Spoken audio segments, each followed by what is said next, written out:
Everybody's made quantum leaps before they reach school age because you come into this world. You can't speak, you can't feed yourself, you can't get around. And by the age of 3, you're doing all 3 of those things. Now, go and look at what that child did. Over and over and over again. Over and over and over again. They had no methodology. They just knew what they wanted.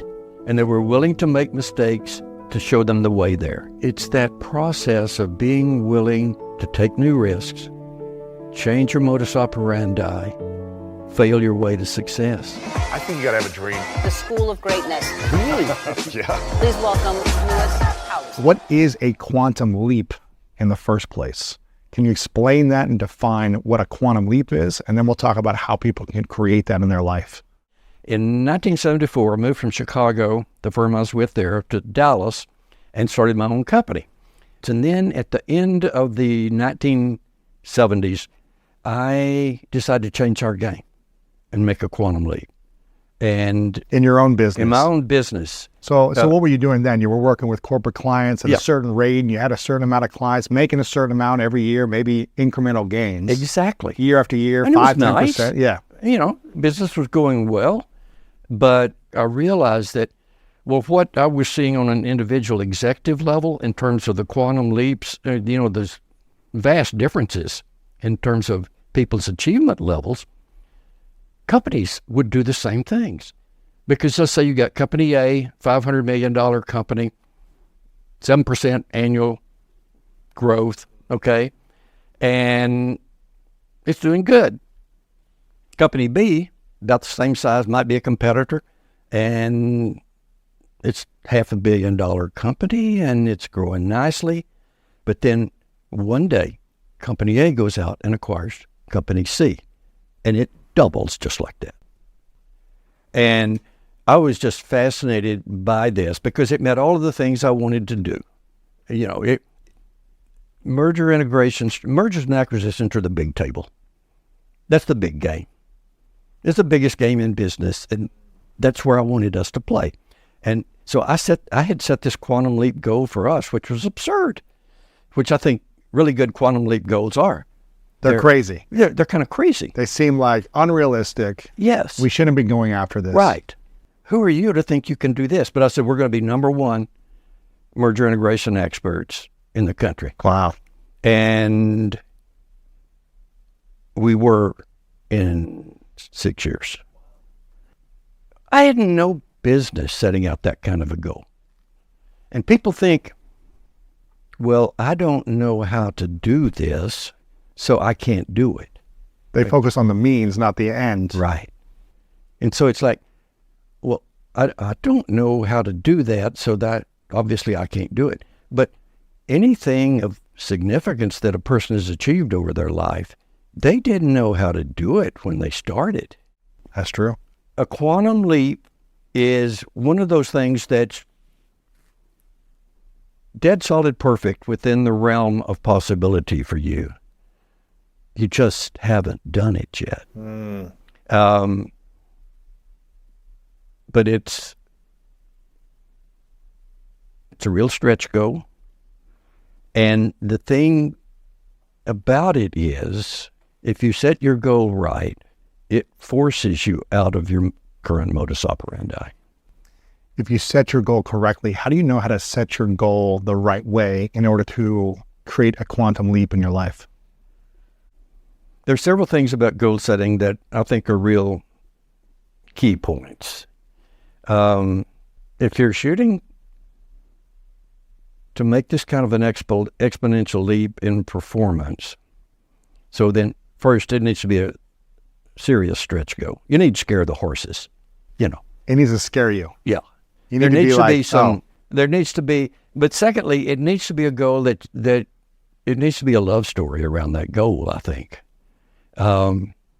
Because when you go for a big goal, any goal of much significance, you're going to have some setbacks. You're going to have some obstacles that come along. You're going to get kind of banged up and bruised up maybe. And you need to care enough. The heart is what sustains you through that.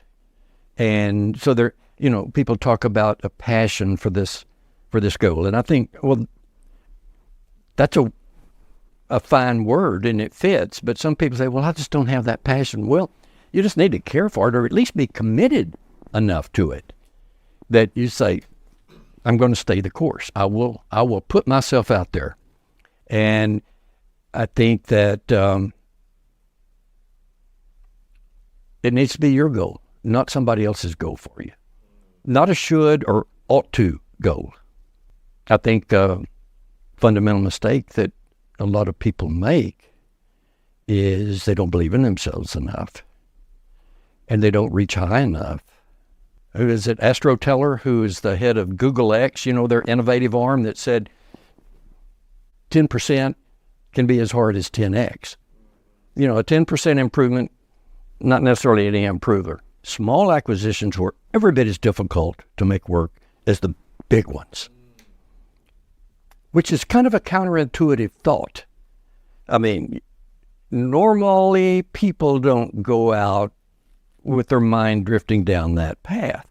But U Squared, the handbook, it's kind of based on counterintuitive ideals, kind of things that stop you and kind of, make yourself uncomfortable.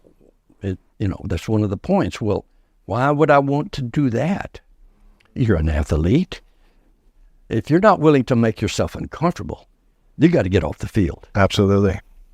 Yeah. So it's almost like 10x is just as easy or just as challenging as 2x. And it's about how you frame it and about going after it the right way. It's what it sounds like. They're both going to be challenging, so you might as well go for the bigger leap than the one that's like just a little bit more uncomfortable. So if people are looking to make more money, make a bigger impact, and work with more influential people in their life, or people that are more disciplined and up to a bigger game, which is what it sounds like that you wanted to do early in your career. You wanted to make more money, you wanted to make a bigger impact, a bigger difference, and you wanted to work with leaders. What was it inside of you that said, okay, I'm going to make this quantum leap? Was it a moment? Did you feel like you put in all the work that you needed to?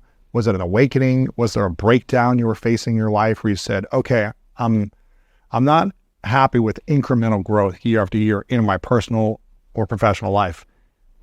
What was that deciding moment that said, I'm going to try something unconventional and completely change the course of my life? Boredom. Boredom and just lack of purpose, hungry. I was hungry for scaling up. I mean, really a major scaling up. I thought that we weren't making any mistakes. You weren't failing enough. We weren't. I mean, we were on autopilot. I mean, the place it ran too smoothly, and it began to just bore me, and I got disgusted. Why do people get so comfortable?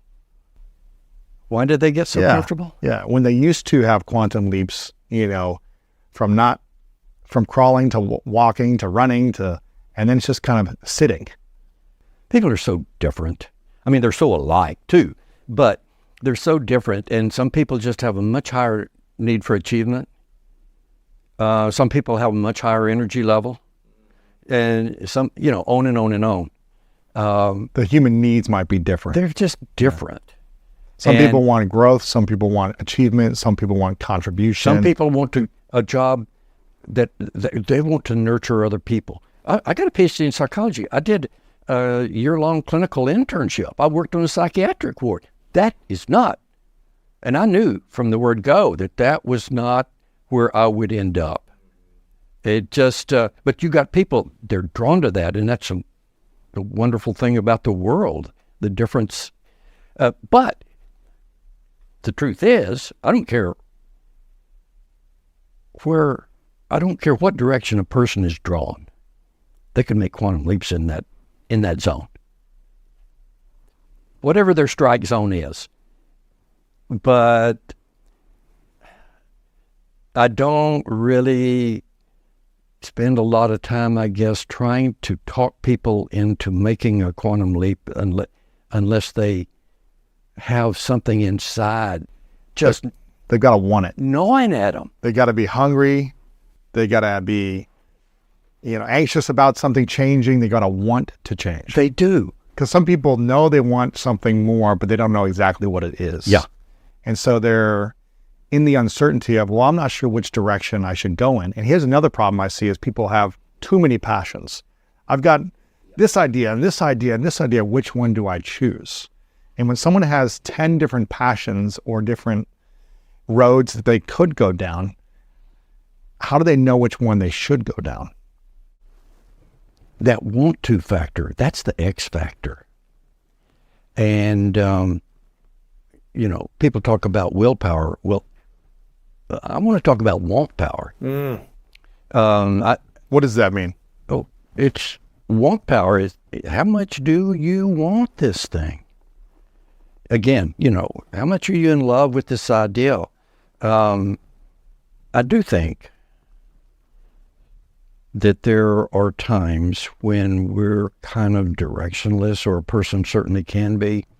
And so for that poor soul, although they might be happy, content, doing fine really, but they kind of like something to change and be bigger and better and more dramatic or whatever. And so sometimes I think we can maybe find that magical era just by playing with a curiosity, or saying yes to a random opportunity that just comes smack in front of us, or maybe deciding, well, I'm going to muscle up one of my superpowers. I'm just going to really get into that because I have fun with that and I'm good at it. So those are things I think that one can play with when they're not just They're totally, not sure the direction. Yeah. And it sounds like once we can figure out which direction we want to go in to make a quantum leap, it's hard to make a decision of which direction to go for some people, where other people just know, this is the thing I love. I'm excited about this. I have some skills or talent around this idea or this thing, and I'm going to go all in on it. But once you can figure out the path you're going and the direction you're going to take, how do you know it's time to take a quantum leap in that path versus, all right, I got to figure out my bearings and figure out where I'm heading in this direction and just kind of create some goals and get it going. But how do I know when my time is ready for a unconventional growth spurt, for a leap so big and grand that other people think I'm crazy and laugh at me when I talk about it? I don't think you will necessarily know. I think you make a decision.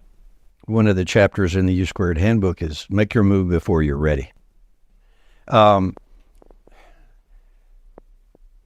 tell you where big dreams go to die. Tell me. They go to the planning place, getting ready place, preparing myself. And it's the biggest con job we work on ourselves. There are so many bones of big dreams in that graveyard where people, it's always something that there's always going to be a set of reasons to wait. And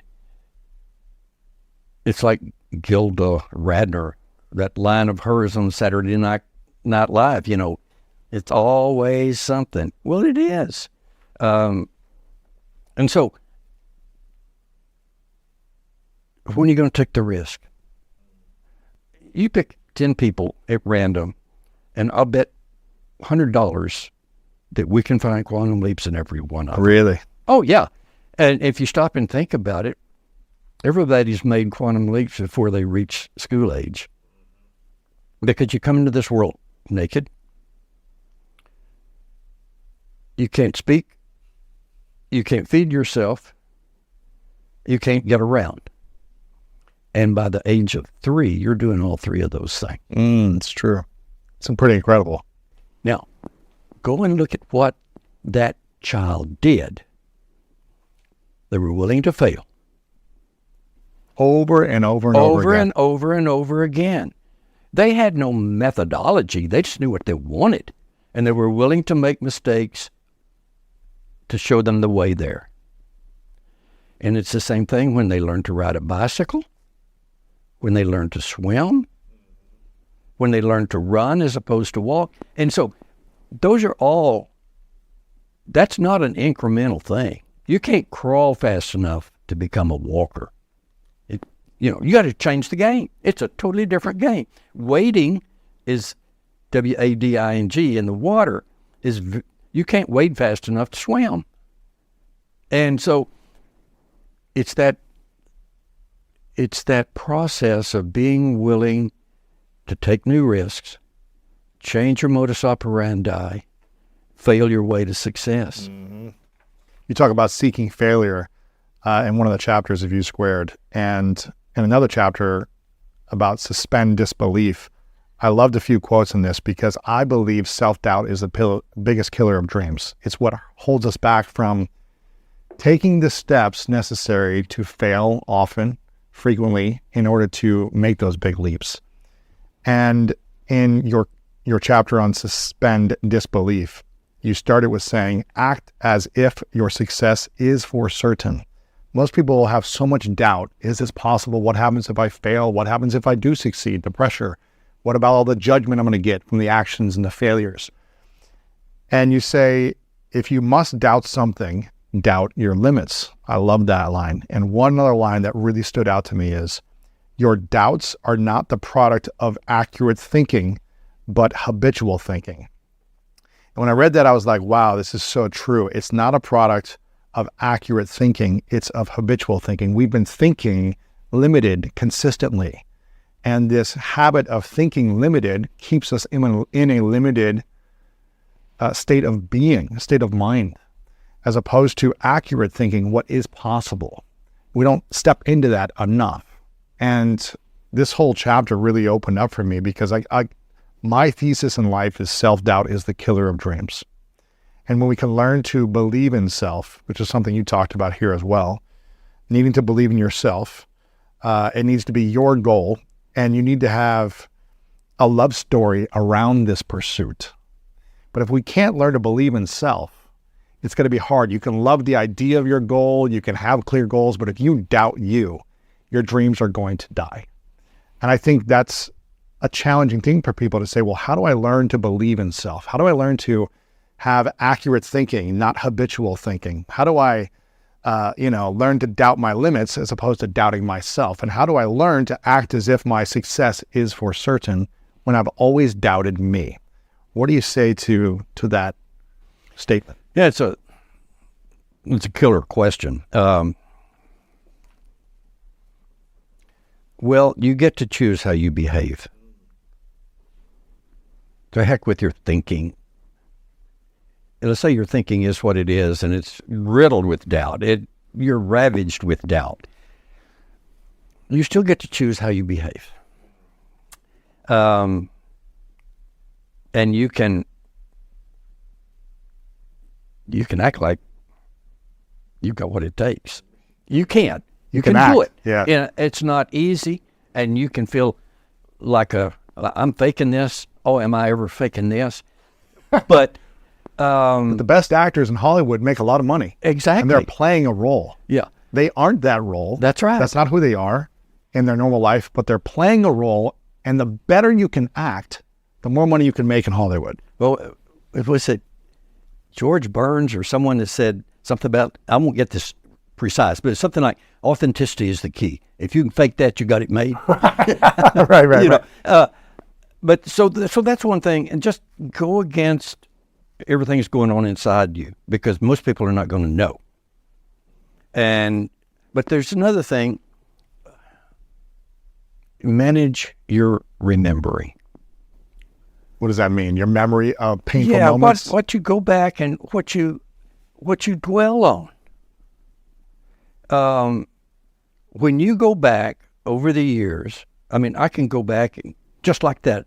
I can think something, and I can pull up again and again and again all these times that I've been embarrassed, I've been humiliated, I've failed, dropped the ball. I can dwell on that if I want to, but I can also go back and the times that I pulled it off. the times I did it right. I surprised myself. How good it felt when I was good to somebody else. On and on and on. So you get to dwell on whatever you want to dwell on, and we're too indiscriminate. It's kind of like these two voices we've got in our head. We got a hero voice and we got a villain voice. And who are you going to give airtime to? People talk about having a coach. Well, the coach that is closest to you is the voices inside your head. You're coaching yourself all the time. And you get to decide which voice you want to hand the mic to. And the villain voice is very compelling. And he's a con artist, because so much of the time he's like that. I'm here to protect you, buddy. I'm on your side. I'm going to keep you from screwing up. I don't want you to fail. I don't want you to embarrass yourself. Just listen to me now. And so he focuses on mistakes, on your weaker points, and all the why nots. Your hero voice focuses on your strengths, your accomplishments, and so on and so on. They say we have some 50,000 thoughts a day. I don't know if that's right, but that let's just say that's the realm that we have some 50,000 thoughts a day. This kind of takes us into this whole conversation, which I think is an interesting thing to kick around, which is this whole thing about optimism versus pessimism. That's kind of what, if we want to give big labels to what we're talking about here. If you ask people, and I've asked this of crowds, keynote after keynote after keynote, training sessions and so on, how many of you in the room would say you're an optimist? And I know you would say. Absolutely. Your hand would be up. Well, 78% of the people in America label themselves optimists. 17% say, yeah, I'm pessimist. And maybe they're kind of even proud of it. But then there's a few percentages missing. And invariably, you'll have someone, particularly if it's a small enough group, and they'll speak up. They'll say, well, I consider myself objective. Right.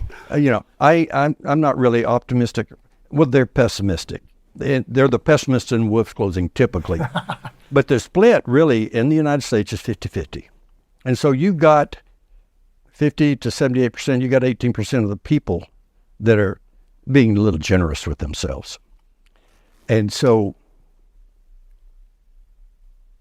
we kind of grow up, I guess, in general, you just kind of pick up this message, this idea that you're supposed to think positive, think more positive thoughts. And you may have read about this, but I will ask crowds this, which do you think is more important? More positive thinking or less negative thinking? And I say, this is not a trick question. And I'll let them wrestle with that for a little bit. And for the group that we're talking to today, it's a very provocative question. Which is more important? Where do you get the most mileage? More positive thinking or less negative thinking? And the studies are unequivocal. It's less negative thinking. Now, the thing that gets us tangled up is that I guess pretty much all of us think of it as, okay, you've got this linear scale here, and we'll say at the high end, the good end is optimism, and at the low end is pessimism, negative thinking. Well, studies showed that there are actually two different scales. Really? And this is just fascinating to me. Positive thinking is important. And keep it up, keep it high. But if you want to get your real knowledge, just cut down on the negative thinking. Cut it down, cut it down, cut it down. That's the villain voice. That's the critic in your head. That's the demotivator. That's the discounter. That's the one that raises the doubts. And you can shut it up. It takes practice. It takes some discipline.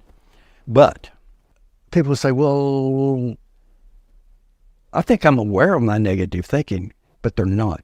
about 70% of our negative thinking goes unperceived by us. It is so embedded in our day-to-day behavior. We're not even aware of it. We're not even aware of it.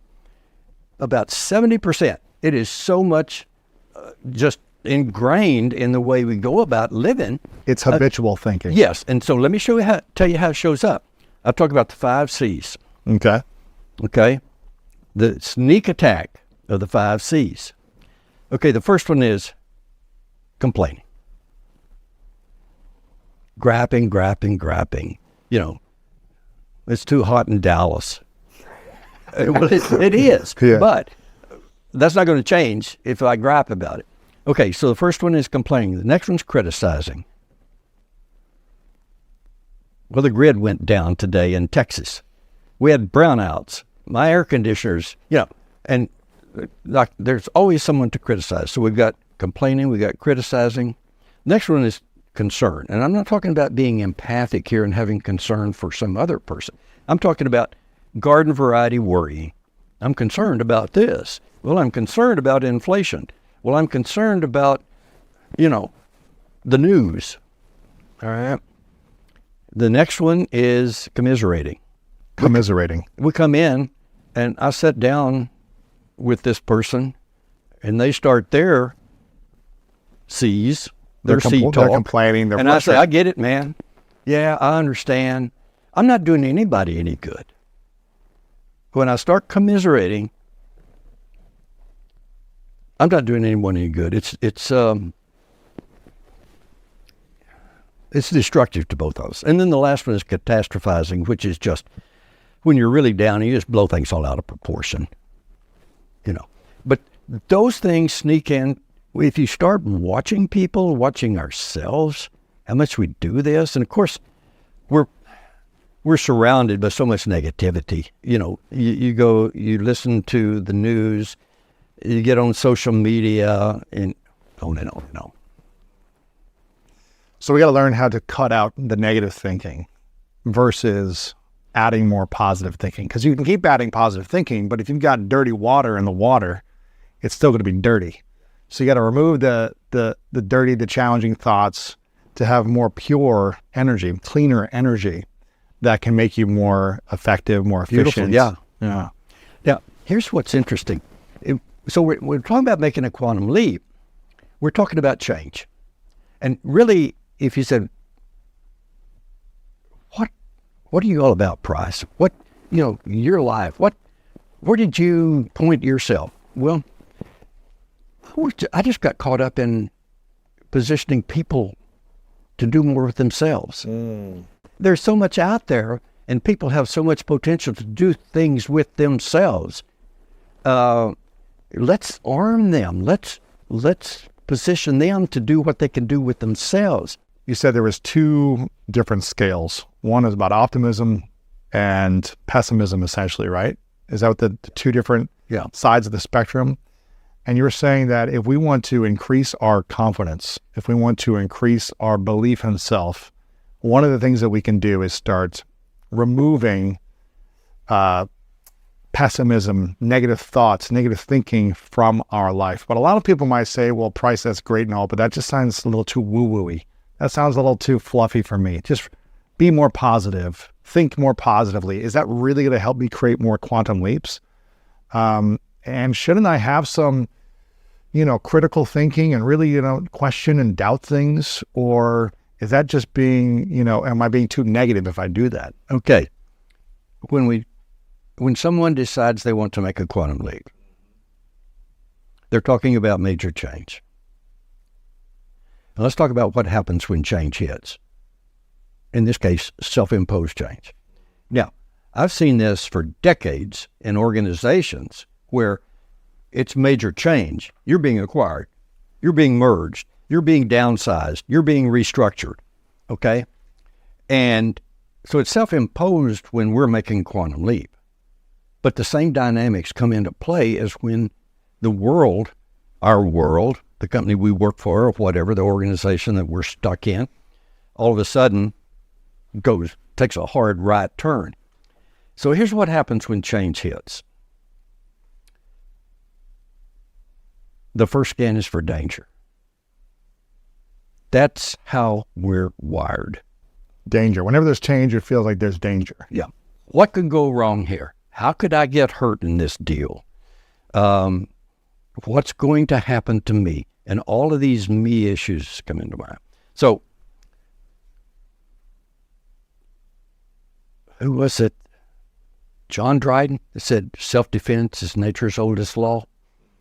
And so our defense mechanisms come into play. But when change hits, whether it's imposed on us or self-imposed, the first thing that happens is, okay, things are changing and the future gets a little blurry.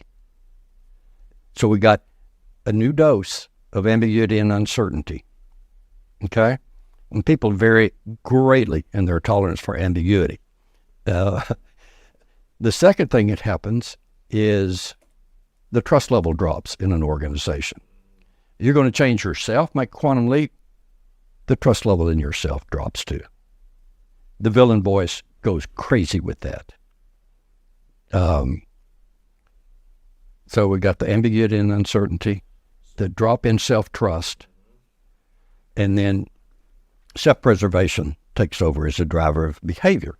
It does in an organization, and it does in you as an individual when you start to make a quantum leap. Okay, and so we're in the negative zone now. It's all negative. It's all negative energy. Yeah, it's concern. It's that concern. And we may be griping, we may be criticizing, complaining, all of this kind of commiserating with the people around us. And so It's hard to create a quantum leap in that space. it is, but what is so important is for people to know what's coming. People don't tell them. I think this is one of the things that is a little bit of a problem with a lot of the self-improvement books. Go do this, do magnificent things. But by the way, en route, let's not talk about that. But you should, because if you will tell people what's coming, it does so much to equip them to deal with it. They know what's happening. I always knew if I was doing a keynote, it might be just the top deck of officers in a company, or it might be 100 middle managers that you're talking to, but I'm going to tell you what's coming. It's like day one can be very exciting, but there's always day two. Brene Brown talks about day two. You can't escape day two. And it goes back to that old saying about the messy middle. It's messy. Yeah. And it's kind of like if I want to redo my house, my kitchen. I've got this glorious idea of what the kitchen is going to look like once we redo it and everything. In the middle of it, you're like, this is It's chaos. Yeah, it's chaos. You got dirt everywhere. You got holes in the wall. You got wires hanging. It's just... Is this ever going to look nice? Yeah. It's a passage, and people need to understand it's a journey, but if you don't tell them that, they get lost in the desert. You see a lot of big companies right now, in the news talking about the changes they're making. The Amazons of the world, the Googles, the Teslas, the Facebooks, all these bigger companies talking about the transitions, the changes, after the last few years of what happened, and now trying to regroup and re-envision a brighter future for the company. Mass layoffs that happen, restructuring, acquiring companies, changing the names of companies, branding, from work at home to now getting everyone to work back in a community together in person. And you see this friction in the world because all this change is trying to happen with the bigger companies. You see pushback, you see friction, you see negativity, you see all the 5 C's you're talking about, the complaining, the frustration. What do companies need to do in order to, and maybe you can't escape some of this stuff. Maybe that's the messy middle of it. That's the messy middle. You're just like, all right, we're going to make change. There's going to be mess. Yeah. It'll get worse before it gets better. Really? Yeah. So how do companies stay confident in their decision of we are making this quantum leap?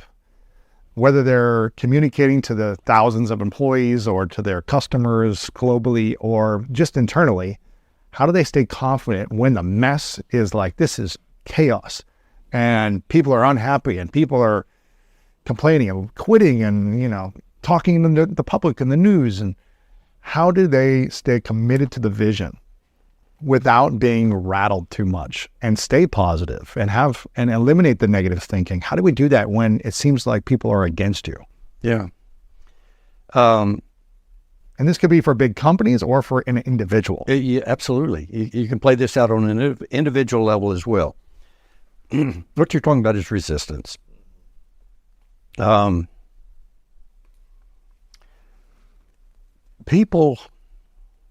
Kahneman is a world-renowned psychologist, one of the most respected psychologists in the world today. He won the Nobel Prize in economics, not psychology. But he's written several books.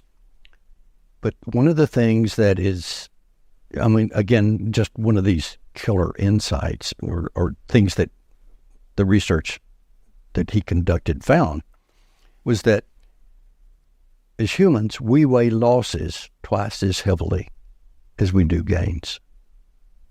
We weigh potential losses, imagined losses, twice as heavily as we do gains. So, for example, if I said to somebody, flip a coin, got $100 bill here. If you get it right, you get the 100. If you get it wrong, you pay me 100. And usually people won't take you up on that deal. Certainly if the stakes are higher. Okay, so let's go back and talk about you changing you in some big major way, or an organization seeking to change itself in some big major way.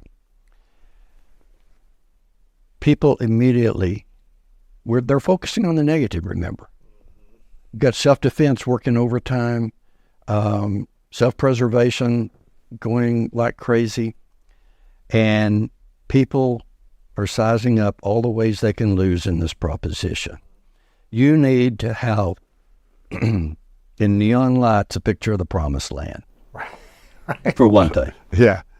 Secondly, you need to get the message across that this is the valley of tears. This is a passage. It doesn't stay like this. Let me give you an example that you stay very fit. You were an amazing athlete.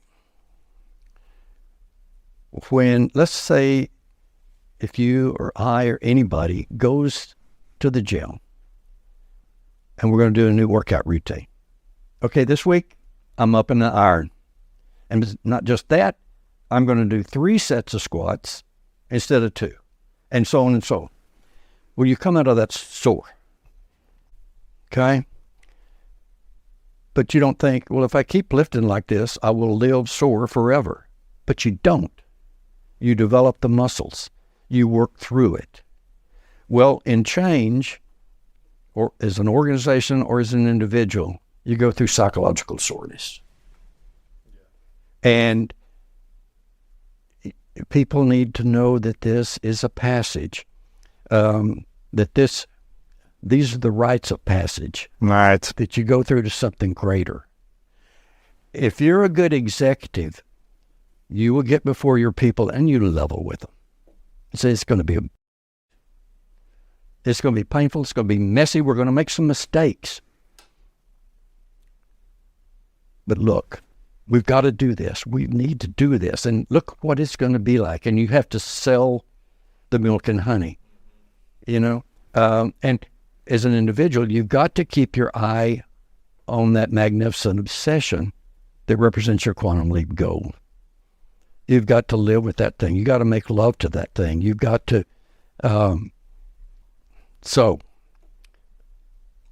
when I am doing a keynote with a group of executives, I will tell them, look, consider yourself a doctor. And let's say you're doing heart surgery on somebody tomorrow. Okay? So they check into the hospital today. Let's say they check in about 4 o'clock or something like that, and you stop by about 5:30. You're the doctor. You're the surgeon. You're the guy that's going to make this magic happen and make them well again. You're going to keep them from dying.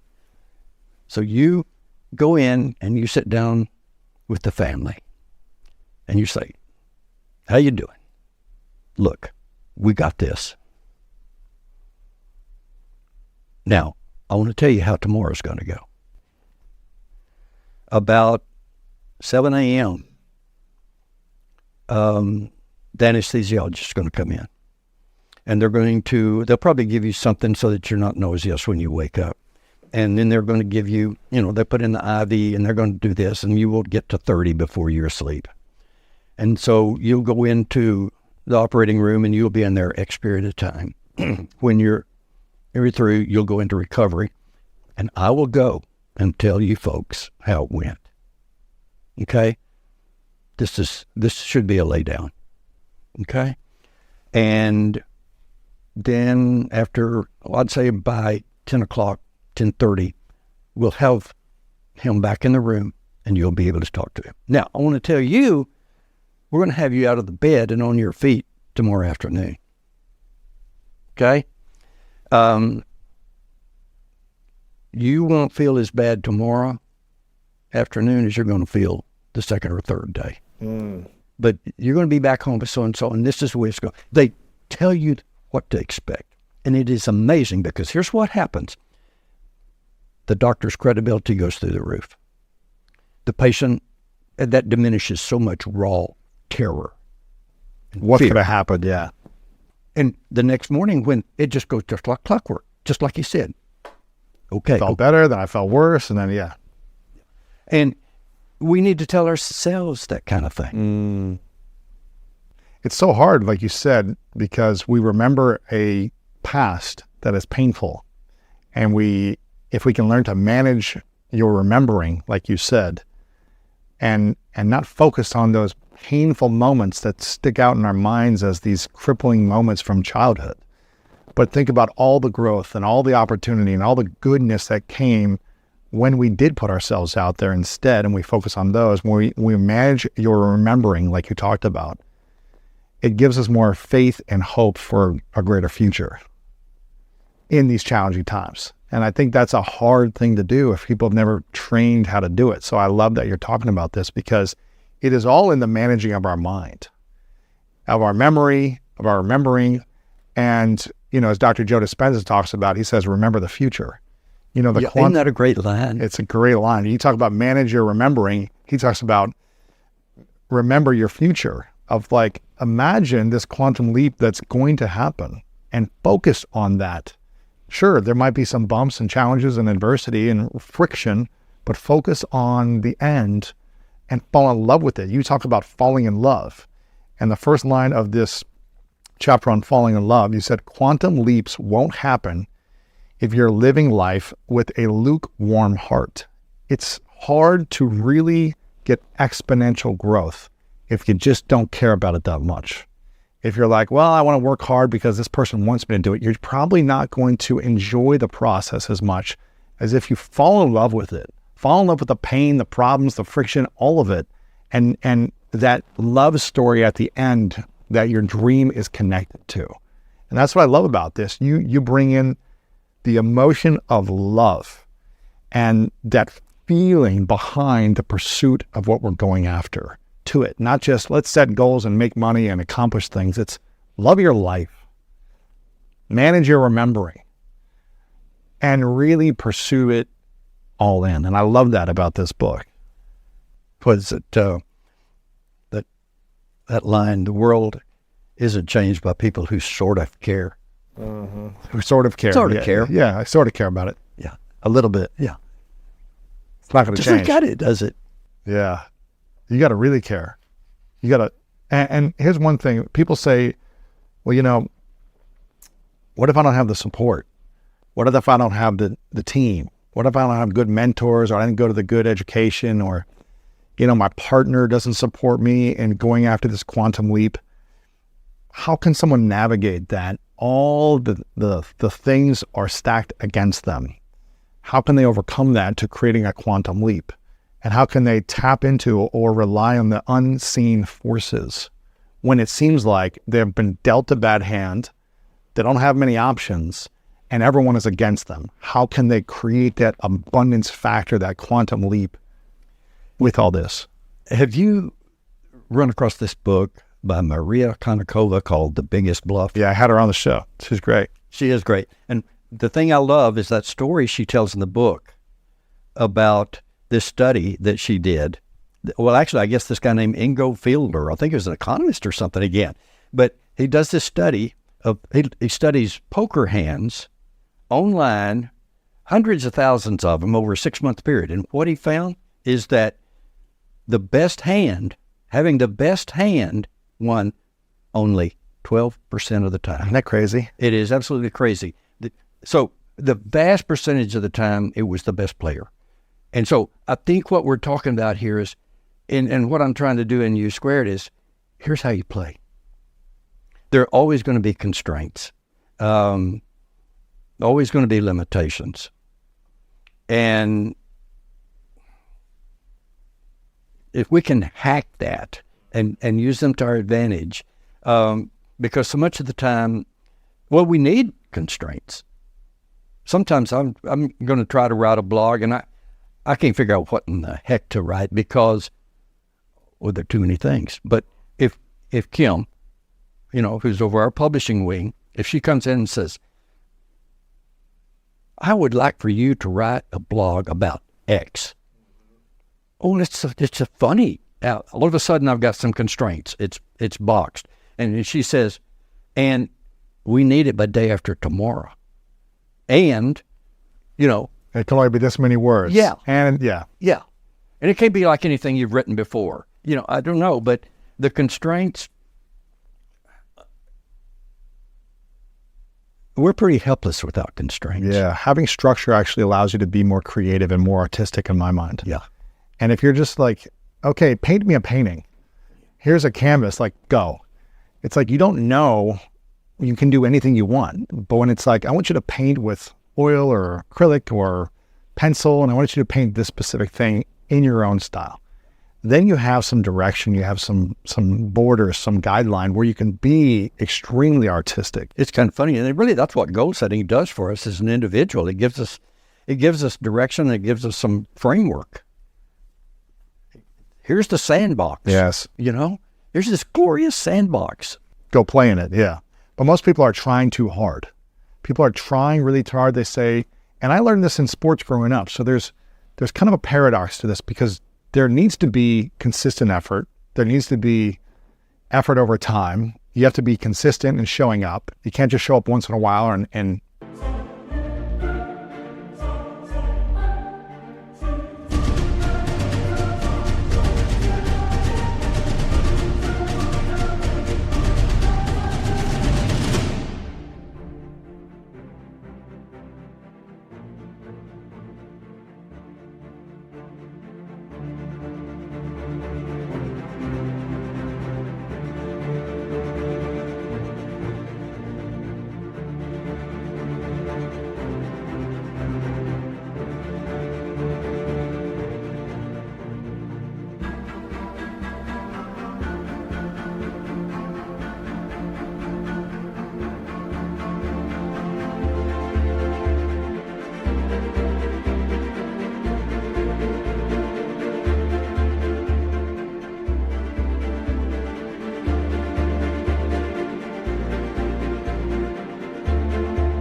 put in zero effort, and definitely working hard consistently over time made me a better athlete, made me better in business, all these different things.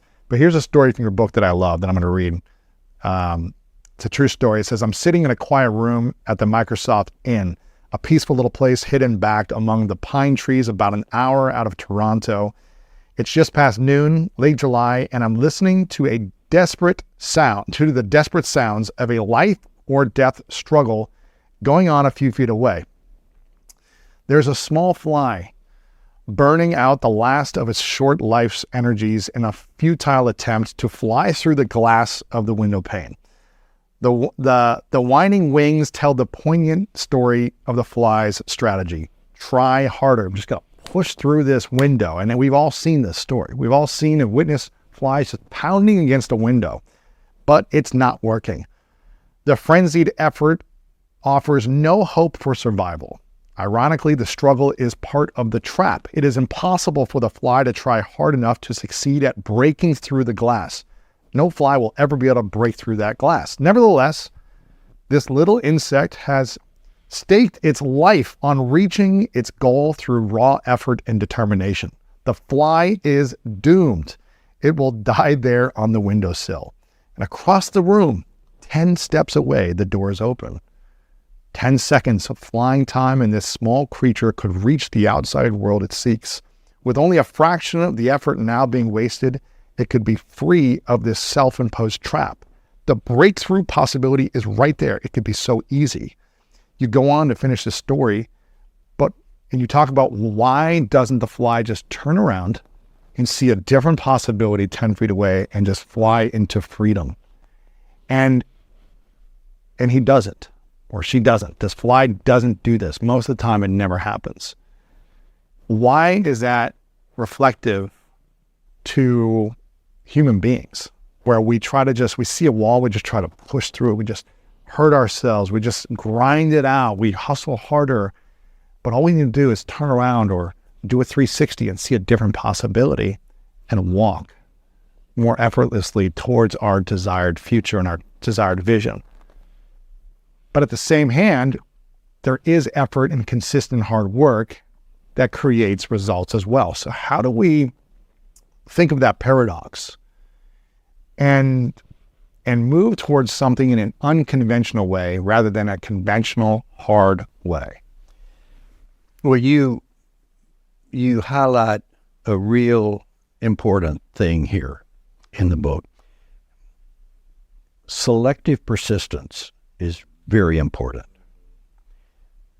And so how do we know that we're being smartly, selectively persisting as opposed to just being dumb, and at best shooting for incremental improvement of some kind or other? I think this is the crux of a quantum leap. It's so hard for people. I think it's harder than the doubt thing. Wow. Although they're kind of married, I guess, in a way. Really?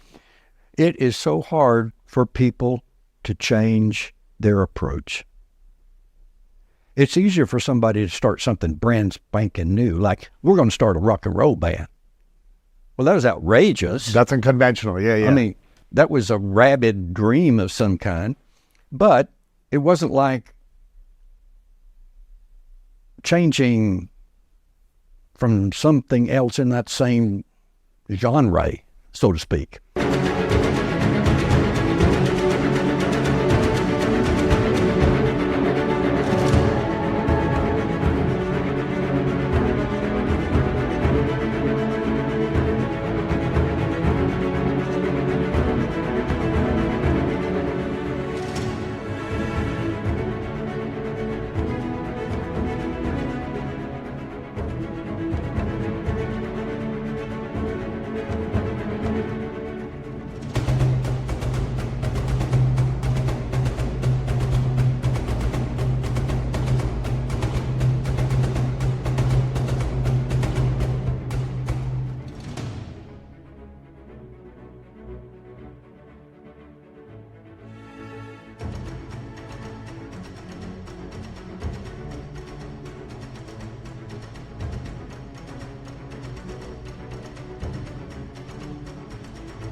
I find it's hard even for me and our company to really change the game.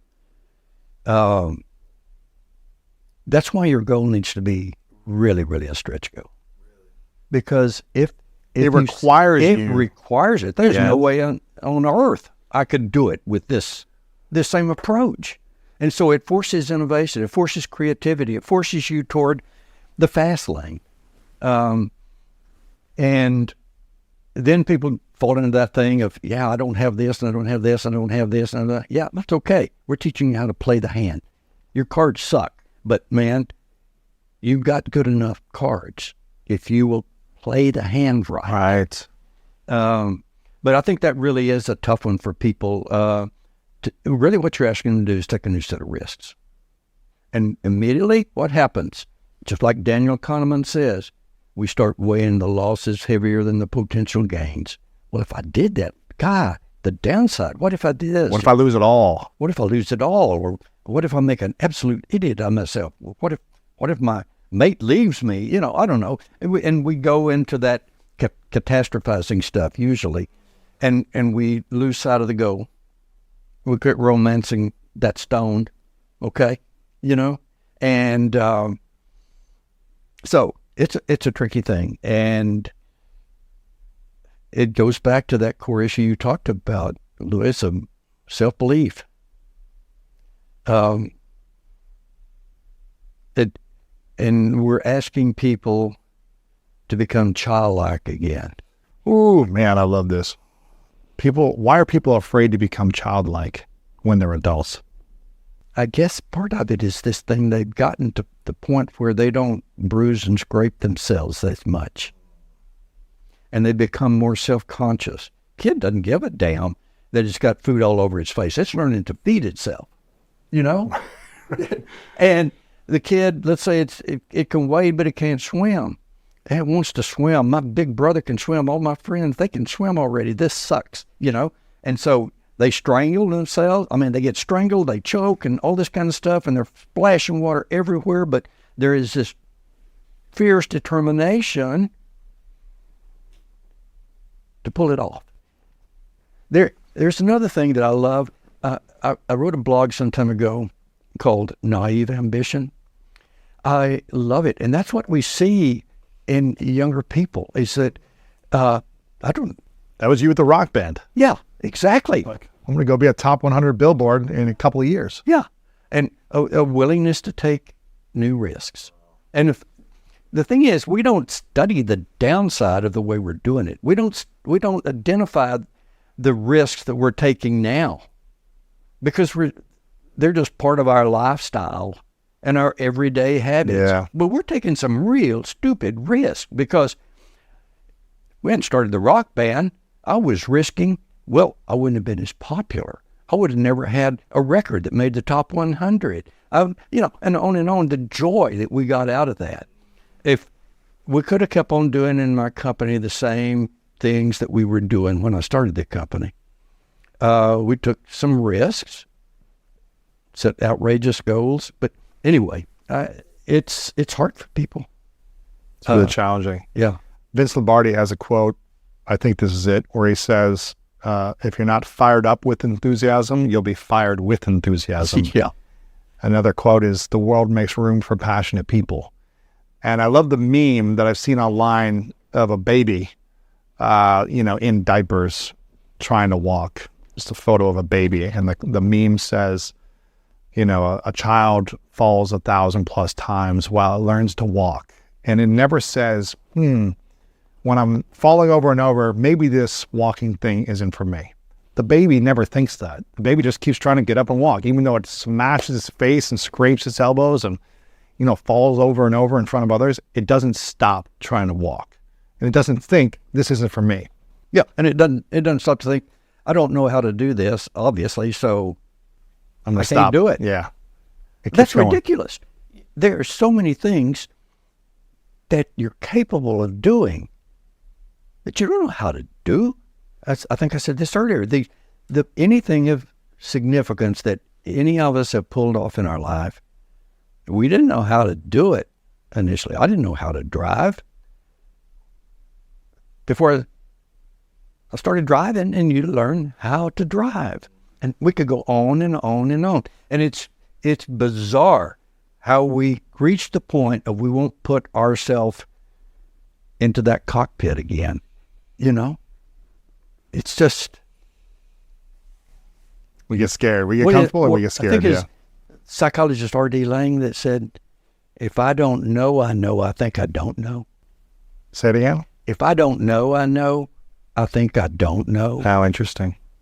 And it's this kind of stuff that goes on in our heads. Well, that's a wrong assumption.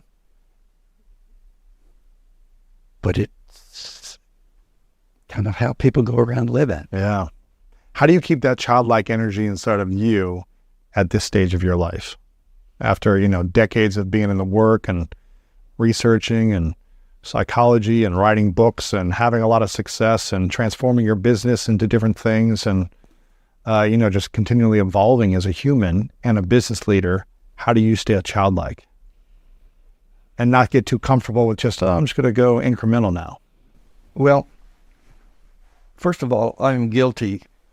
I'm not as good at that as you might think, probably. I think it's kind of interesting because if you think this is the way our life starts, we accumulate, we grow, we get better, and we're accumulators, and we're muscling up, and we build our social network and our net worth and our information base, and on and on. There's a wretched thing that happens, I'm going to say, if you want a pivot point, about in the late 50s. And there's an inversion, and we start this way. And we take fewer risks. There are several things that drive this. One, we may be comfortable enough financially. Our energy level goes down. Mm-hmm. You're not as hungry anymore. We're not as hungry. Right. And so there's some complacency that sneaks in and so on and so forth. How do you keep yourself energetic, wired up, and keep the fire? I think... And maybe you don't need to. Maybe it's not... Well, it... maybe it's not a priority. I think we need to kind of, though. I think we need to be doing something that we want to do. I love to write, and I can still write. That's beautiful. It doesn't take a lot of energy to write. I don't fight the road like I used to. You're not traveling as much, yeah. I'm not out there Speak driving in. projects, flying all over the planet and all that kind of stuff. But I need to be on the move. I get disgusted with myself sometimes following the same route to work, spend the same hours a day, go back home, and so I need variety. But I think some people don't need as much. Some people don't need adventure in their life like I do. But I think if you're playing to your strengths and you're letting yourself do things that you love to do, that's one thing. Another thing is, let's just go to this core idea of energy, because you brought it up. It's a very important word to me.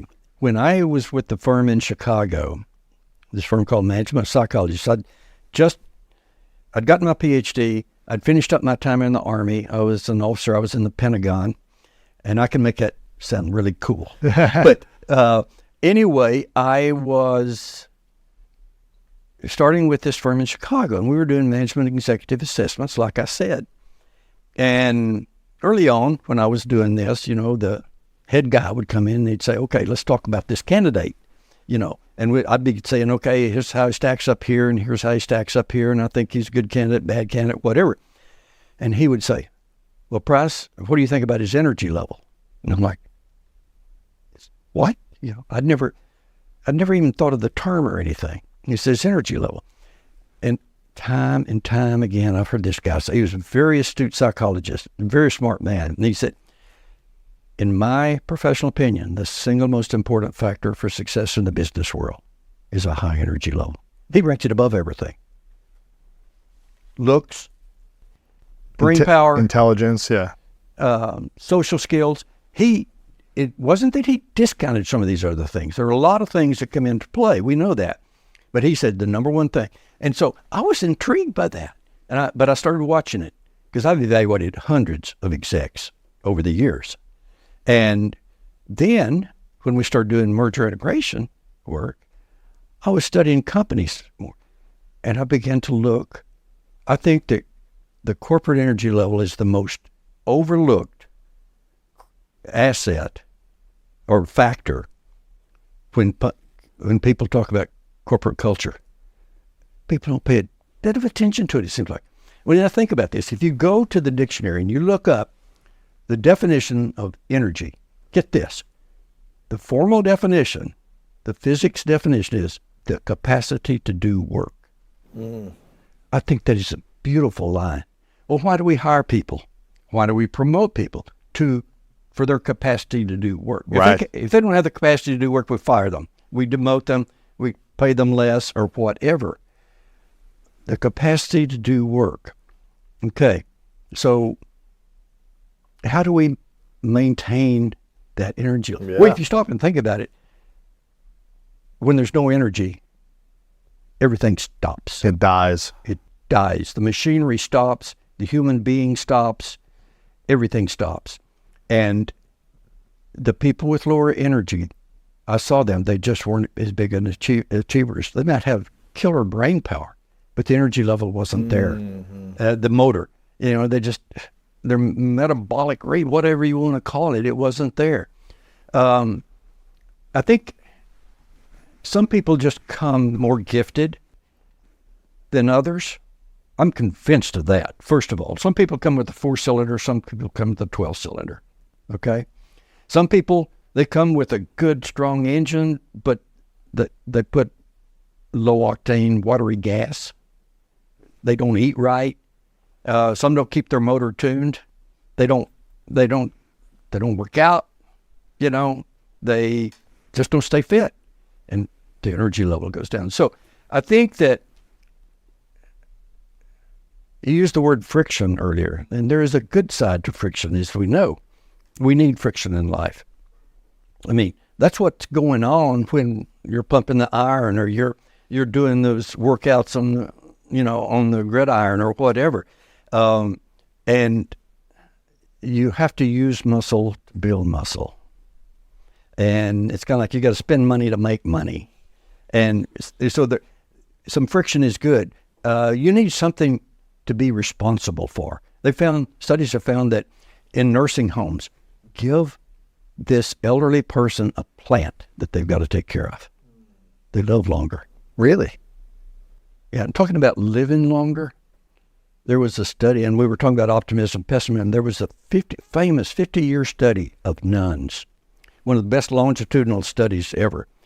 And they tested them at the beginning of this period, and the optimists lived 10 years longer.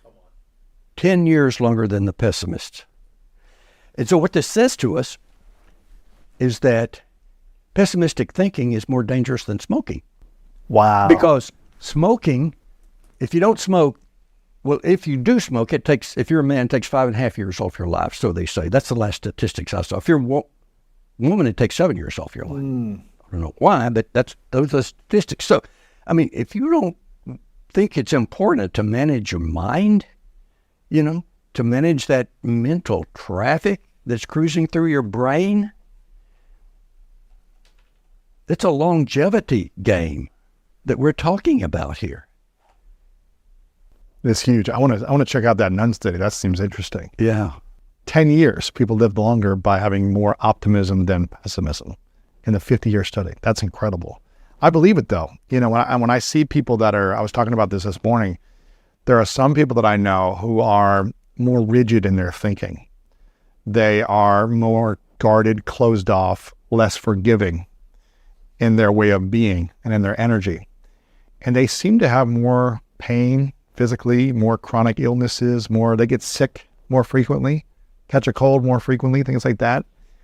And when you see someone that just can learn to let go of the past, is more forgiving. Maybe they don't like something and they express it, but then they move on. They're not suppressing emotions, but they're not being the emotion. They're not saying, I am an angry person. They're saying, I'm experiencing anger and sadness. It's different than I am versus I am experiencing. And when they can move through the emotions and let these things go, the pain, the problems, the stress, the anxiety, the betrayal, the hurt, all these things, they feel more free. What's the line about that? That's like drinking poison and wanting another person to suffer or something like that. Yeah, exactly. Forgiveness is about that. Yeah. It's a huge thing. I see people that suffer physically because in their mind they're holding on to more negative quality of thought. My dad, he lived to be 102, and he was an optimist. He was a positive thinker, but it wasn't like he was Pollyannish or anything like that. But the thing about it was, he wouldn't dwell on miseries. I mean, he was so good at, I guess you just call it displacement. I'm not going to wallow in that. That's not fun. There's this bumper sticker. I think it's the favorite bumper sticker I ever saw. It says, and it was a picture of a bumper on an old, rusted, dirty car. The bumper sticker was worn and everything, but it said, "No use being pessimistic. Wouldn't work anyway." That's true. You know, and that was kind of my dad's thinking. He just wasn't going to put himself through that, and it was just kind of who he was, or Yeah. he'd developed it. And I need to tell you this: he had, as a very small child, he had a leg injury with his left leg, and for all the rest of his life, that left leg was stiff. And my dad, I never saw him contemplate the idea of even parking in a handicap place. Wow. I never heard him gripe about that, really. It was just like how he chose to deal with that trauma. Yeah. That, again, is a choice. Yeah, he had a handful of cards, and that was part of his cards. One of his legs doesn't work as well, or was stiff, or he had a limp, or whatever it was. He could have held on to that and been frustrated about why it happened, or his parents didn't set him up for success, or whatever reason. But he made the most of it, and he said, well, at least I've got another good leg and I can walk on. At least I've got my thinking skills. At least I'm healthy in other ways. And I think that's a lot of it, is the perspective and gratitude around life. There's a lot of things we could be sad and frustrated about that happened to us, or that didn't happen to us, that we wish would have. And we can hold on to these things, or we can say, you know what, man, 150,000 people didn't wake up this morning in the world. Exactly. I did. I'm here. Even if I have a hand that I don't love, and I got this challenge and this thing happening and this betrayal and this sadness, I'm still here. I can enjoy this moment. I can manage my remembering. I can remember the future of the leaps that I'm going to step into when I make a decision and a choice that I love in my life. And I'm going to step into a love story about me in spite of all the pain. And I think when people can start to do that, their life starts to transition in a big way. I'm just such a big fan of this book. I love that it's, you're looking at a dyslexic here. So someone with a 36-page book, this is like gold to me. 36 pages of pure wisdom and practical insights, I guess impractical, but really practical insights that will support you in creating more abundance, creating more opportunities, and really feeling empowered to take action in your life. I've got tons of these copies. I give them out, U Squared. I want people to get a copy of this. A high velocity formula for multiplying your personal effectiveness in quantum leaps, not incremental or gradual leaps, but in quantum leaps. If you want to really optimize life, you can quit trying harder. You can think beyond what common sense would allow. You can make your move before you're ready and look inside for the opportunity of any challenge in your life. Make sure to get this book. You've got a lot of different books. We'll have to have you come back on and we'll talk more about some of the other ones. But I think this is what a lot of people could use. At least you don't have to obsess over this, but at least have the information around how you can stop trying harder. Stop being the fly that is hitting a windowsill over and over trying to get free, and look at things differently and turn your life around a little bit and see where the open door might lead you. So I want people to get a copy of this book. You've also got a masterclass that I want people to check out as well. If they go to PritchettU2.com, they can get access to that. Or if you go to PritchettNet.com, you'll have information around your masterclass and how they can get access to that. You have all your books up there as well, and so many other things. My goal is to do a workshop with you one day, and hopefully do a 1 day or 2 day with you at some point. I'll have to convince you at some point and make sure we can do that in the future. But you've got a lot of stuff over there, and you don't have as much interviews or videos of you, but you've got a lot of writing and materials, and you've got this masterclass. So if people want more of you in video format, they can check out this masterclass for sure. Before I ask you the final couple questions, how else can we be of service to you? I don't know. This is a gift. It's not only just delightful, just fun, kicking ideas around. It's really gratifying, and so I appreciate that. And as I said earlier, you have the most charming way of interfacing with people, your guests. So I appreciate that. I don't know. I would not ask anything more. I feel hugely gifted with this. Yeah. Well, we're grateful for you. We appreciate you. And I acknowledge you, Price, for, the consistency you've had in your life to try new things, to pursue a path that was more meaningful for you, and one thing didn't work out the way you wanted it to, for really assessing all the different people you worked with, performers and corporations and different people to give you the insights to be able to write this book, which has helped a lot of people over the last 24 years now, I think it is, when you wrote this book 24 years ago. Actually, it was written in 1989. Oh, 89. I thought it was 99 for some reason. So 34 years ago, right? No, what is this? Yeah, about 34 years ago, 34 33? years, something like Wow. that. So it's over 3 decades. Yeah. This book is old, but it's got timeless wisdom. Yeah, It's still it's- relevant today more than ever. Yeah, it sells more today than it ever has. It's just Crazy. kind of, it's a nice incline. I like the line. It keeps going exponential. Yeah. I love that. And it's amazing. Isn't it amazing that, I don't know where you were at in your life when you wrote this 34 years ago, essentially, but you wrote a book. You said, here's the information that I'm gathering in my mind from all my experience. I'm going to put it out on paper. And, you didn't do the traditional way of doing a book. You didn't go 300 pages. You went 35 pages. I think you self-published this originally, so you didn't go traditional. You did all the unconventional ways of doing it. You Right. followed your program, Right.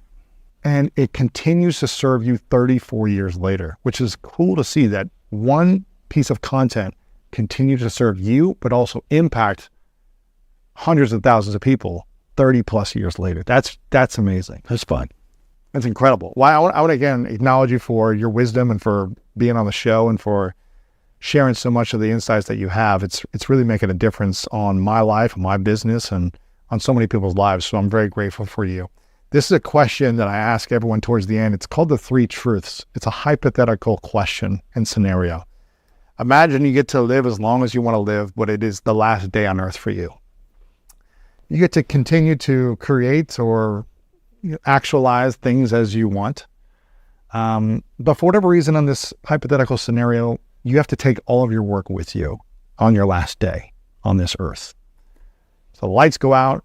You got to take this book with you, all your master classes, all the content, this interview, it's all gone from this world, hypothetical. And you can only share 3 lessons with the world, 3 truths that you would leave behind. And we don't have access to any else of your content. What would you say are those 3 lessons or truths for you? I maybe should stick with this. I've said it many times to a group of people when I would start to present to them. I'd say, I want to share with you 3 great truths. That's how I start. First of all, you are the most powerful person in your life. I would say, and someone said, no, I'm 13 years old. I'm, whatever. I've got a dominating this or that. I'm sorry. You look at a 3-year-old go into a fit, and you realize, so that would be truth number 1. You are the most powerful person in your life. You have the power of choice and so on and so forth. Point 2, you have an amazing capacity for change. And 3, you are the solution to your future. It's not your daddy. It's not your boyfriend. It's not your boss. You are the solution to your future. And I want you to remember the first 2 points. No. You are the most powerful person in your life. Those are great truths. I love it. Again, my final question, before I ask it, I want people to get the book, U Squared. It's 36 pages. It'll take you 30 minutes to read this. but you'll be devouring it for years and going over and over again the content inside. But it'll be an amazing investment for you. So make sure to get a copy of this. Get a few copies. I like to give them out to friends. U squared, high velocity formula for multiplying your personal effectiveness in quantum leaps, not incremental leaps. Final question, Price. What is your definition of greatness? I guess it would be how much good you've brought to the world. How many people you've touched. And that kind of gets behind why U squared is the kind of piece it is. I wanted to put the cookies on the bottom shelf. I know the world. I know that most people are not going to read a book that thick. I love books. I'm a crazy reader. I wanted it to be short. I wanted it to be inexpensive. I wanted to touch as many people as I possibly could. And so that's why it's shaped the way it is. That plus, as I mentioned when we were talking before the session here, I just naturally write really tight. But I know that the more you can compress the message, the more powerful it becomes. And I didn't want to lose anybody. The life force is constantly recalibrating and getting clarity on where your head is as part of it. But one, for sure, get up early, meditate, and everybody does it in a lot of different ways. But meditation for me isn't get quiet and breathe.